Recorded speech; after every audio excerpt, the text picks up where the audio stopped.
Instead of drinking the water, she threw it in Amina's face. Amina cried out as the water washed away the charcoal, revealing her delicate features. The queen grabbed her hand and demanded, "Tell me, who are you? Where do you come from? Who are your parents? And why are you here alone in the forest? Answer me, or I'll have your head cut off." Once upon a time in the beautiful city of Ife, there lived a king named Adeyemi, who was left with two little daughters, Princess Amina and Princess Bola. After his beloved wife passed away, not very long after his first wife's death, King Adeyemi married again. His new wife, Queen Ireti, was a beautiful but cold-hearted woman who did not care for her stepchildren and was often unkind to them. King Adeyemi, deeply engrossed in the affairs of his kingdom, never troubled himself to look after his daughters, leaving them to the whims of Queen Ireti. This neglect made the poor girls very unhappy. One day, Princess Amina turned to Princess Bola and said, "Let's not stay here anymore. Come away with me into the forest, for nobody here cares whether we go or stay."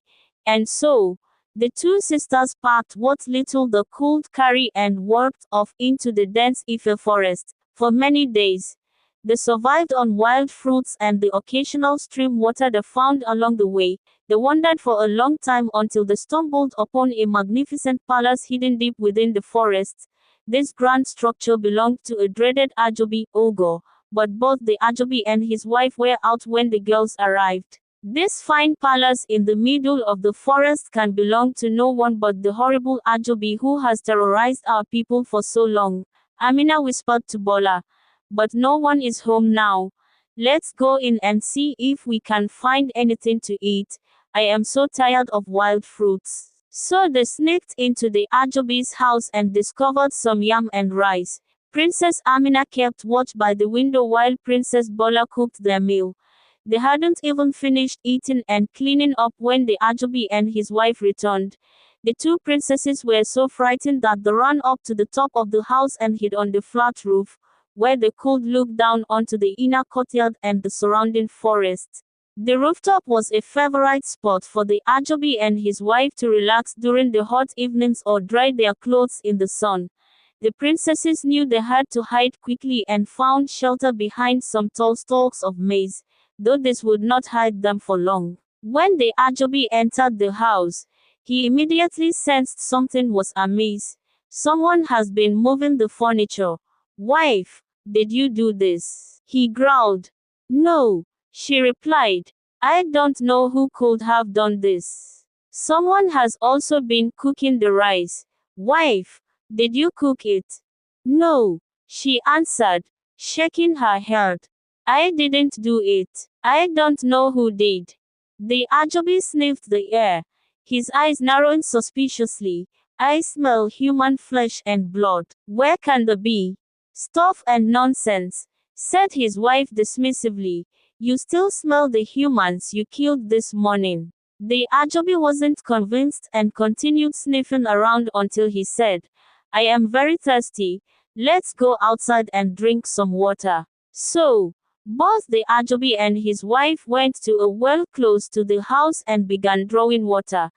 The princesses, peeking from the rooftop, saw them and devised a plan.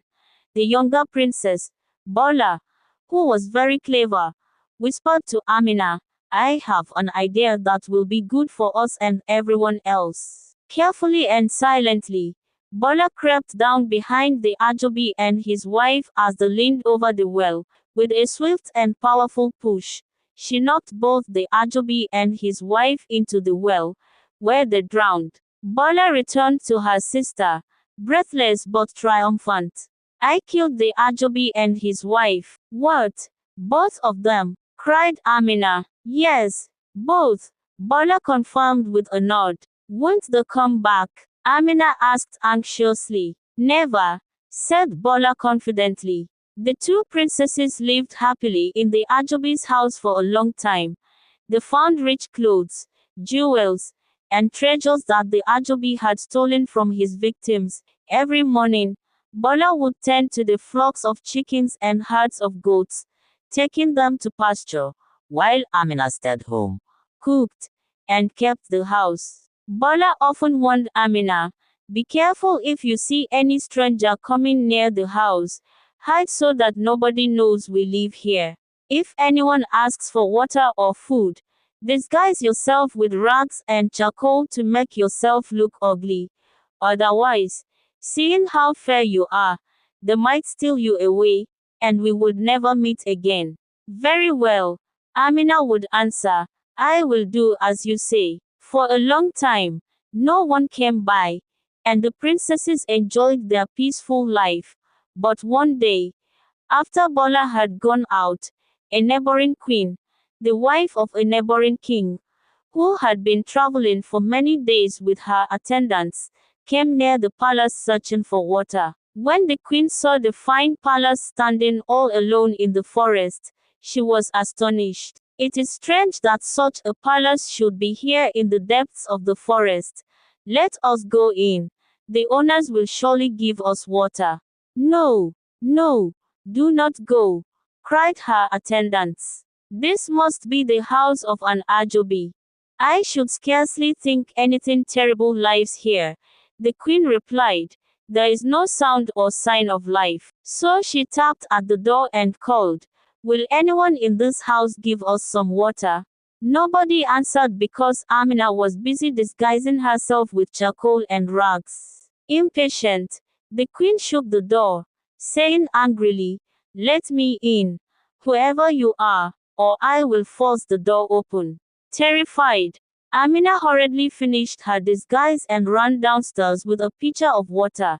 She opened the door and handed the queen the pitcher without saying a word.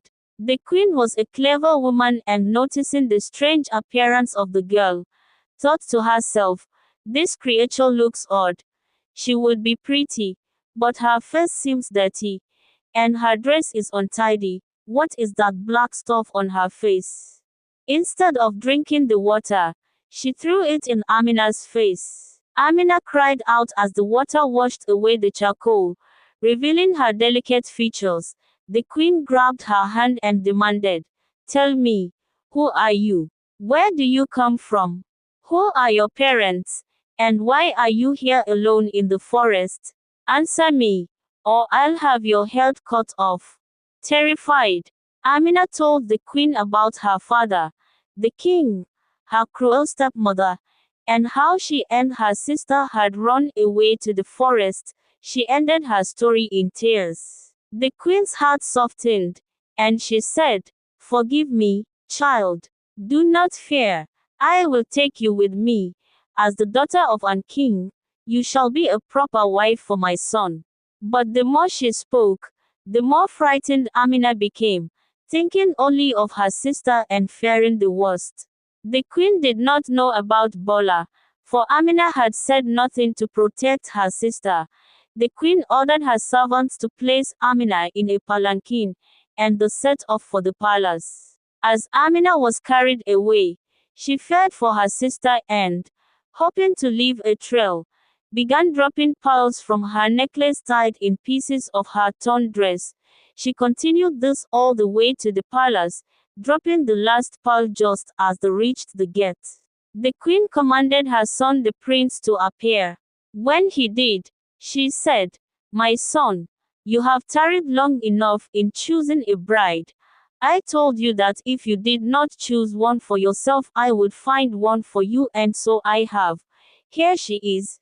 And she thrust Amina forward. She was still weeping, and the prince could tell that she was hardly a willing bride. When they were alone, he whispered, "Fear not, maiden. I will postpone the wedding for as long as I can. And if the wedding must take place, you will not be forced to say or do anything you do not want to do." But she barely held him, thinking only of her sister, and too distraught and fearful to say or do anything else. Meanwhile, Bola returned home to find the door wide open and Amina gone.